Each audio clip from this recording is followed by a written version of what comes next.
Mr. Chair, I appreciate this opportunity to say a few words after the tremendous privilege of representing the good people of South Surrey, White Rock, and Cloverdale in this place for the past 11 years and through 4 parliaments.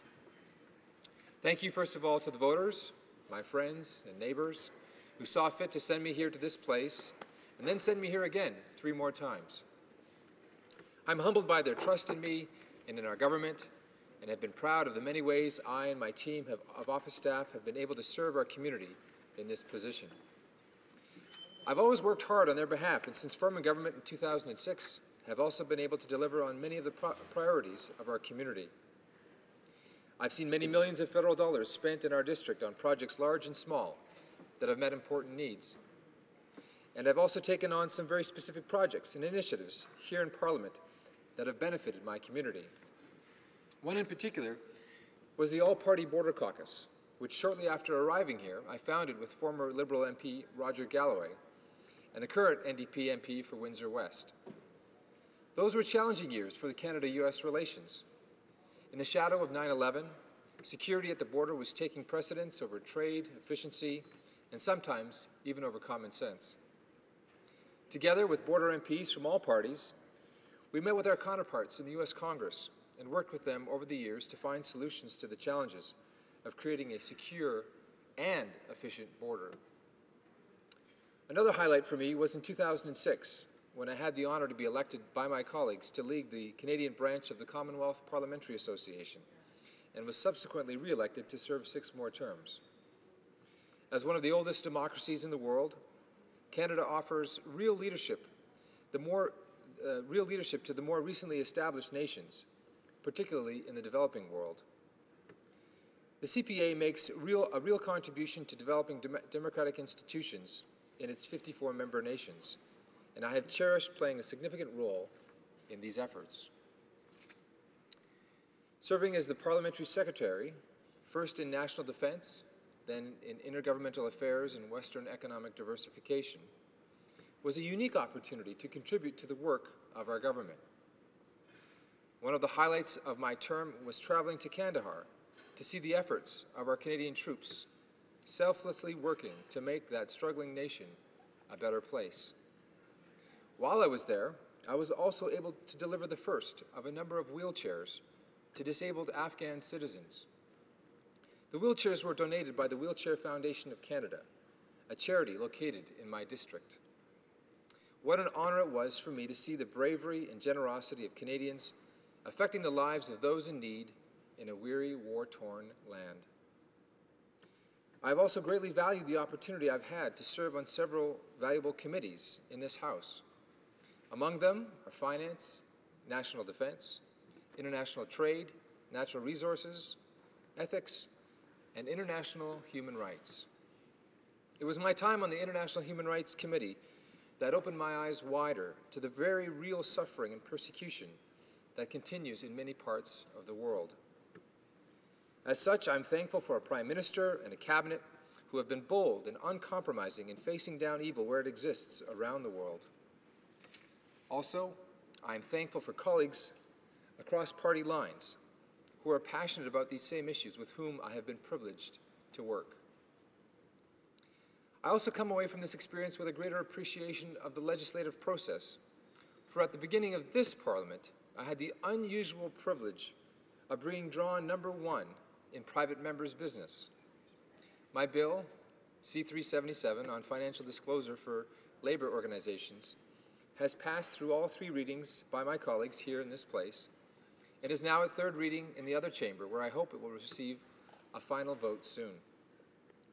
I want to express my appreciation to so many colleagues, both here and in the Senate, for their tremendous support and encouragement as C-377 has, slowly, wound its way through the process.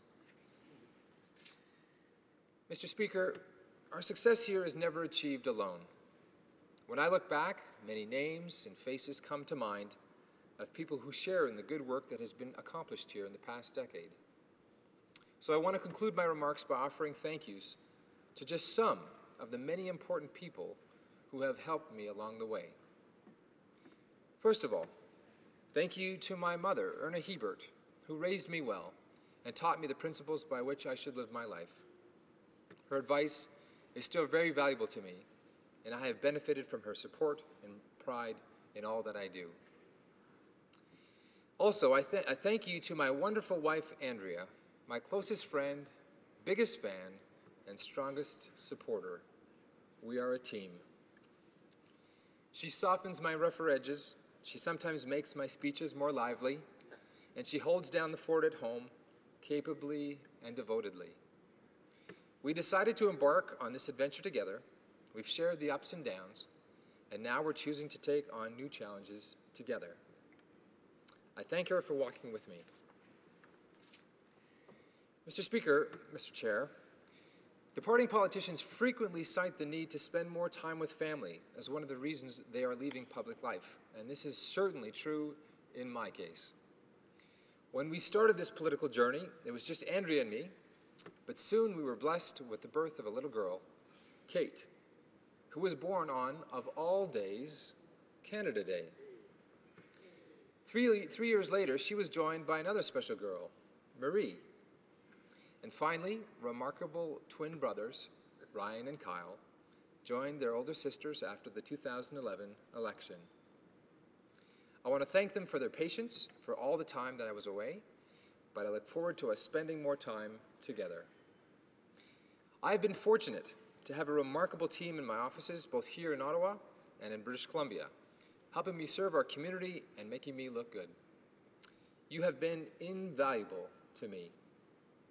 Thanks to each one of you for your service, friendship, and persistence. A special thanks to Peter Stock, my political brother, strategic advisor, and friend, who has worked with me for all of the past 11 years. There were also many people who gave generously of their time and resources to help elect me and to maintain me in office.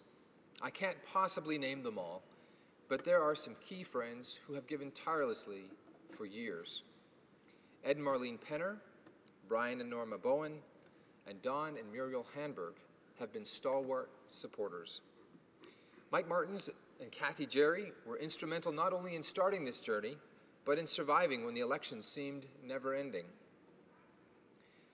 I also want to express my appreciation and deep respect for our leader, the Prime Minister, who remains the hardest working of all MPs. I want to thank him for his leadership and for the trust he has placed in me as a member of this team. And I want to thank each of you, my colleagues, for your support, encouragement, and advice. Politics is a team sport, and at the national level, it's been a great privilege playing on the Conservative team. Thank you, my friends.